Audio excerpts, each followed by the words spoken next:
এখন সময় কত জানেন ডেনমার্কে?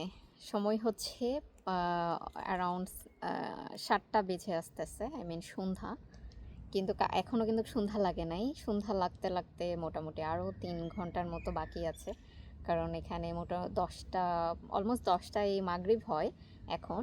আর এশা হচ্ছে অ্যারাউন্ড ১২, মানে রাত ১২টায়, অলমোস্ট ১২টায় এশা। এবং ফজরটা হচ্ছে ২:৩০টার পরে। খুব ইন্টারেস্টিং বিষয় হচ্ছে রাতটা অনেক ছোট। তো অনেকের মাঝে প্রশ্ন আসে যে তাহলে আমরা ঘুমাই কিভাবে, তাই না? তো এখন যেহেতু রাতটা ছোট হয়ে গেছে, তো এখন আর বিশেষ করে রাত হইতে হইতে একটু সময় লাগে। আমার বেসিক্যালি আমি ঘুমাই মোটামুটি 12:30 1টার দিকে, বা অনেক সময় আরও বেশি সময় হয়ে যায়। আর যেহেতু ফজরটা খুব তাড়াতাড়ি হয়, ফজরটা তাড়াতাড়ি হওয়ার কারণে আমাদের এখানে সকালটা তাড়াতাড়ি হয়ে যায়। তো আজকে যেটা বলছিলাম, ২ ঘন্টার একটা কাজে এসেছি, সো বাসায় আর ফিরতে মন চাচ্ছিল না, সময় আছে। তো ভাবলাম একটু আশেপাশে কোথাও ঘুরে আসি। তো আমার পেছনেই দেখতে পাচ্ছেন আমার সাইকেলটা আমার সাথে আছে। আর বেশ ক্ষুধা লেগেছিল। তো ক্ষুধা লাগলে আমি বেসিক্যালি কী করি, সেটা হচ্ছে গিয়ে এই যে একটা কেক কিনলাম।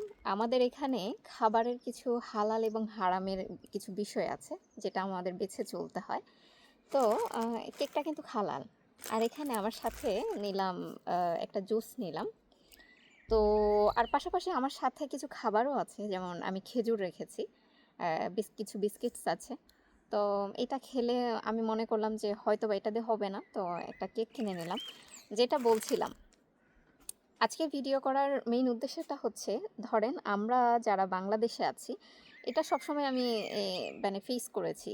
সেটা হচ্ছে গিয়ে, আমি যখন কোনো কিছু কারোর সামনে ভুল করি, অথবা ভুলভাবে কথা বলি, অথবা আমার বাই মিস্টেক কোনো কিছু মানে ভুল হয়ে গেলে অনেকেই কী করে, অনেক হাসাহাসি করে।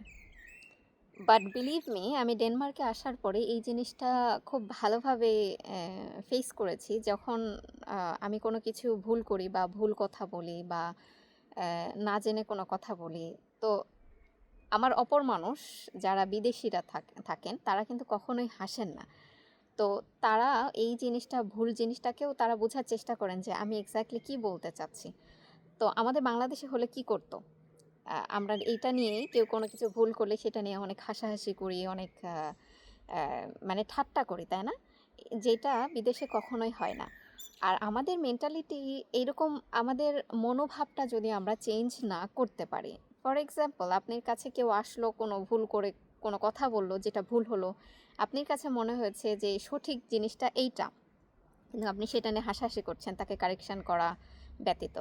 অথবা আপনি অনেক কিছু জানেন, আর যেটা অপর ব্যক্তি যে আপনার সাথে কথা বলছে, সে অনেক কিছু জানবে না। এইটা আপনাকে কখনোই মনে করা যাবে না যে আমি সব কিছু জানি, ও ওটা জানে না। যে যেটা জানে না তাকে কারেকশান করার চেষ্টা করুন।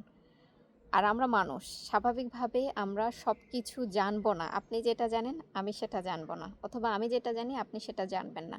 আর আমি ভুল করছি, ইট নট মিনস দ্যাট যে আমি কিছুই জানি না, কিছুই বুঝি না, তাই না? তো আমরা প্রত্যেকের অবস্থান থেকে চেষ্টা করব, আমাদের যদি কোনো কিছু ভুল হয়, এই জিনিসটা হাসি ঠাট্টা না করে তাকে অবশ্যই কারেকশান করার চেষ্টা করব। কারণ আমিও তো অনেক সময় ভুল করতে পারি, তাই না? তো যেই হোক, খাবার সামনে আছে, আর ওয়েট করতে পারছি না, বেশ ক্ষুধা লেগেছে। এই কেকটা কিন্তু অনেক মজা। যারা এ ধরনের কেক পছন্দ করেন, বিশেষ করে একটু চকলেট ফ্লেভার, যেটাকে চকলেট ফ্লেভার, এটা মূলত চকলেট ফ্লেভারে, মোটামুটি ভালোই লাগবে আশা করি। বিসমিল্লাহ। খারাপ না। তো যেটা বলছিলাম, তো এখন থেকে সবাই আমরা চেষ্টা করব, কারো ভুল হলে সেটাকে হাসি ঠাট্টার বিষয়ে না নিয়ে তাকে কারেকশান করে দেওয়ার চেষ্টা করব, যাতে করে আমরা সবাই মিলেমিশে থাকতে পারি। Thank you.